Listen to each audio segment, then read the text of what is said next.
ऐसी जगह आपको फंसा देगी, निकलना मुश्किल हो जाएगा। फंसना सहज है, निकलना मुश्किल है। हर भोग एक विशाल अथाह दलदल है, धंसते चले जाओगे, निकलना कठिन है। इस बात को दिमाग में चाहे लिख लो या डायरी पे लिख लो। हर भोग माया का ऐसा दलदल है कि जो इसमें एक बार चखने के लिए कूदा वो धंसता चला गया। गुरु कृपा हरि कृपा निकाल ले तो निकाल ले, या निकला हुआ महापुरुष निकाल ले, अन्यथा वो उसमें डूब ही जाता है। ऐसा दलदल है। जिसे वृंदावन धाम का आश्रय मिला, राधा नाम जपने को मिला, रसिकों का संग मिला, मानो प्रभु हमें बुला रहे हैं संसार चक्र से दूर करके अपने निज लीला रसास्वादन के लिए, लीला पात्र बनाने के लिए ये सब संयोग बैठा है। श्रीपाद कह रहे हैं ऐसा वृंदावन जहां अत्युत्कृष्टे आपका भाग्य सद्भाग्य में बदल जाएगा, और अगर आप सावधान हुए तो आपका भाग्य दुर्भाग्य में बदल जाएगा। बहुत पावर है, बहुत पावर है। जो ही आप असत वृत्ति करेंगे तो वही पावर आपको असत की तरफ बढ़ा देगा। ध्यान रखना, भगवान की छाती से धर्म का प्रादुर्भाव हुआ है, भगवान की पीठ से अधर्म का, और दोनों भगवान से ही प्रकट हुए, धर्म और अधर्म, और दोनों सामर्थ्यशाली हैं। पीठ जो भगवान से विमुख है उनके ऊपर अधर्म का, और जो भगवान के सन्मुख है उनके ऊपर धर्म का प्रभाव पड़ता रहता है। सीधा हम वृंदावन आ गए, लेकिन दुर्भाग्य की रचना कर डाली। क्या?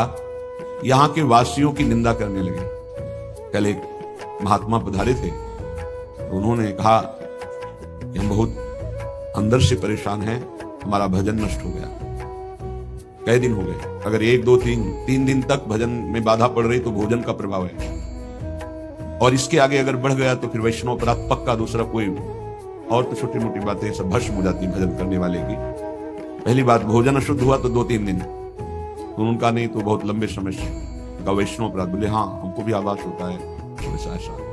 यहां श्रीपाद कह रहे हैं, श्री सत्य मान करके वर्णन करते हैं, उनकी निंदा करते हैं तो आपका भाग्य दुर्भाग्य में बदल जाएगा।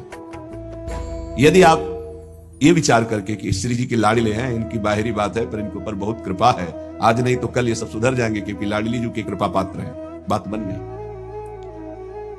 ऐसे मूर्ख लोग अपना संकट स्वयं चयन कर लेते हैं, जो दूसरों की, वृंदावनवासी की दोष दृष्टि से निंदा आदि करते हैं। बहुत निकृष्ट बात है, इसे कभी स्वीकार न करें।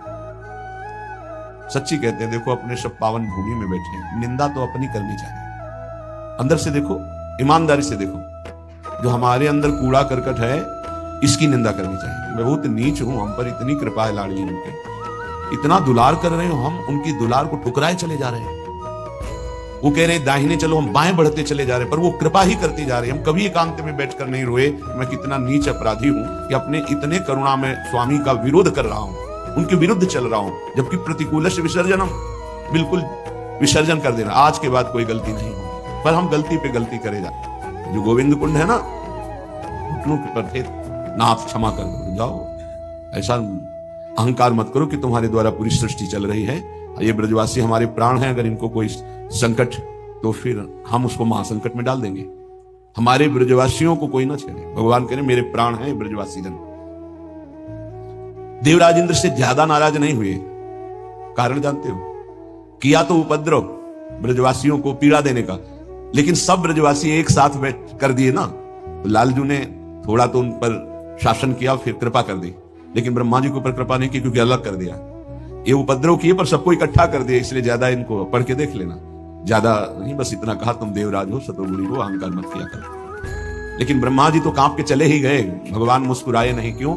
ब्रजवासियों को अलग कर दिया, तुम ब्रह्मलोक में मायामयी सैया पे सुला दिया। हमारे प्राण प्यारे ब्रजवासियों का अपराध करते हो, तो आज तक ब्रह्मा जी का प्रवेश नहीं ब्रज में, बात समझ लो। वो मूर्ख हैं जो वृंदावन या ब्रजवासी जो वास कर रहे हैं उनके प्रति दोष दृष्टि करें। 12 वर्ष में तो सिद्ध हो जाता है, 21 वर्ष में क्यों नहीं परिवर्तन हुआ?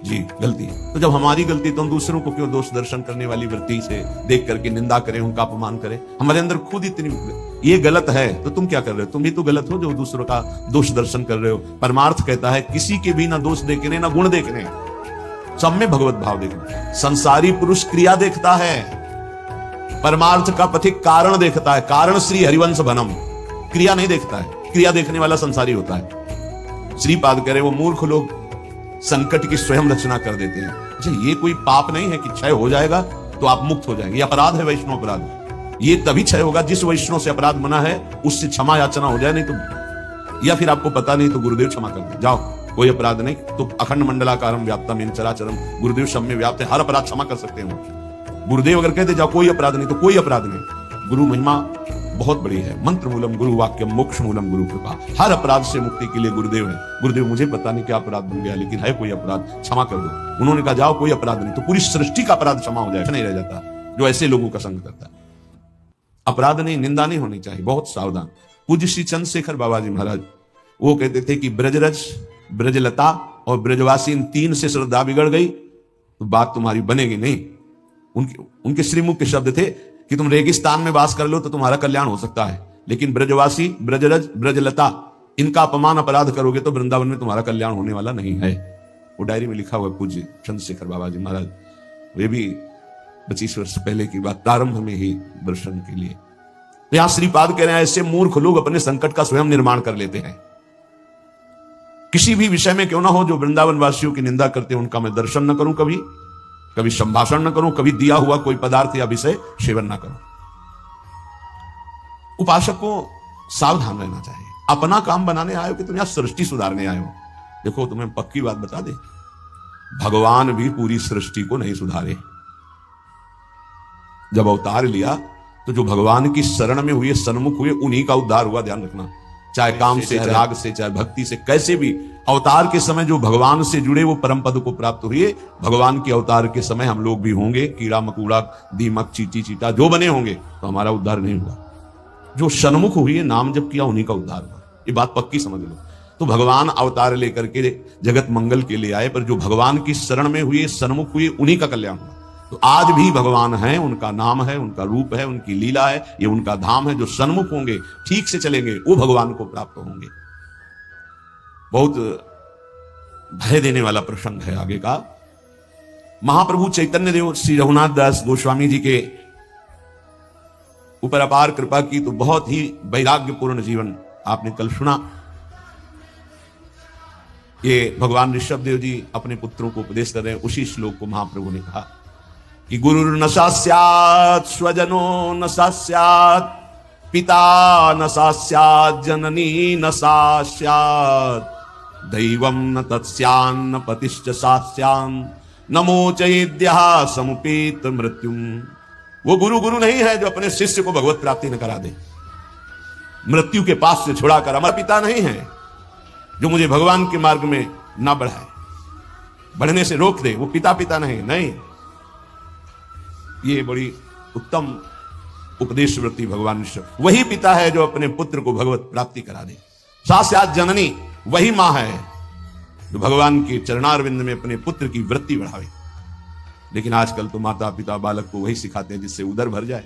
3 बातें, पेट भर जाए, अच्छे कपड़े पहन लो, खूब भोग भोगने को मिले, यही शिक्षा है। इतने केवल लक्ष्य है। कह रहे साक्षात जननी न साक्षात, वो पिता नहीं, वो माता नहीं जो भगवान की प्राप्ति कराने का उपदेश न करे, नाम जपने का उपदेश न करे, वो नहीं है माता पिता। दैवम न तत्स्यान्न, यद्यपि दैव बड़ा माना जाता है, पर वो दैव किस काम का जो हमें भगवान का भजन ना करने दे, विमुख कर दे। और सही बतावे दैव कुछ है ही नहीं, हमारे कर्म ही हमारे दैव हैं। मानव जीवन मिला है इस दैव वाली बात को व्यर्थ कर देने के लिए। भजन करो इतना डट के, हर प्रारब्ध क्षीण हो जाए, हर